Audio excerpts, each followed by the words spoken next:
विसर्जनाच्या दिवशी आमचे डोळे पाणावले, हे विसर्जनाच्या दिवशी आमचे डोळे पाणावले, हे विसर्जनाच्या दिवशी आमचे डोळे पाणावले,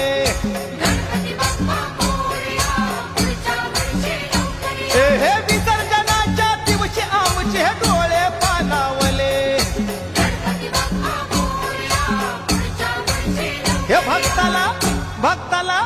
भक्ताला दर्शन देऊनी बाप्पा गावाला चालले,